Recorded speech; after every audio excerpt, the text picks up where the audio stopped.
오토바이 날치기, 시진과 대영, 시진과 모연, 가슴이 뛴다. 무대에서 걸려온 전화, 우연히 만나, 옥상 헬기. 이래 영화 봅시다. 비무장지대에 침입한 북한군, 아군을 데리고 농성에 들어서서 투입된 알파팀 유시진이 대화로 협상을 시도한다. 이에 문을 여는 안정준, 시진과 한판 붙기 시작한다. 위기의 대립 상황을 유연히 넘기고 인사를 한 후 각자 돌아서는 둘.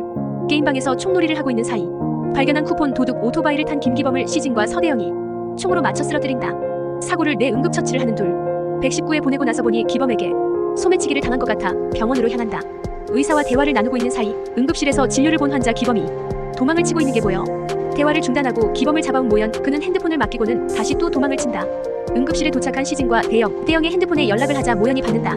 병원 밖으로 나오자 사람들에게 두들겨 맞고 있는 기범이 보인다. 폭력의 이유는 서클 탈퇴비 500만 원으로 인해서였다. 대영이 자신의 지갑을 가져가면 든 돈을 다 주겠다 해. 이에 덤비지만 이기지는 못하는 사람들. 그러자 둘에게 아예 단체로 덤벼든다. 기범의 보호자라며 나타난 윤명주, 모연과는 구면이다. 환자가 도망쳤다는 사실을 알려준다. 표지수에게 응급실에서 명주를 만난 이야기를 하자 남자친구는 젊은 남자가 아니라 군인이라 하며 유명하다 알려준다. 이에 무언가 오해가 있었다는 사실을 모연은 깨닫는다. 다쳐 다시 병원으로 온 기범, 범인을 시진으로 생각하는 모연. 기범도 아니라고는 하지만 믿지는 않는 눈치다. 진료를 마치고 경찰에 신고를 하려는 모연의 뒤를 쫓아 오해를 풀려하는 시진.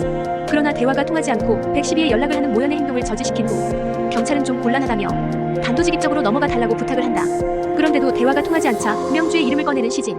자신을 피해 다니는 대영에게 목소리만이라도 듣게 해달라 부탁을 하는 명주, 마음이 변했다 고백을 한다. 사이 시진과 모연이 둘 앞에 나타나고 신원 확인을 명주에게 부탁하자 탈영병이라 거짓말을 하고 돌아선다. 의식을 차린 기범, 대영이 그의 보호자가 되어주기로 한다. CCTV를 통해 사건 정황을 확인하는 모연, 그동안 오해했던 것을 사과한다. 이에 치료를 부탁하는 시진. 뼈에 난 상처를 봉합해준 모연, 시진의 주치의가 되었다.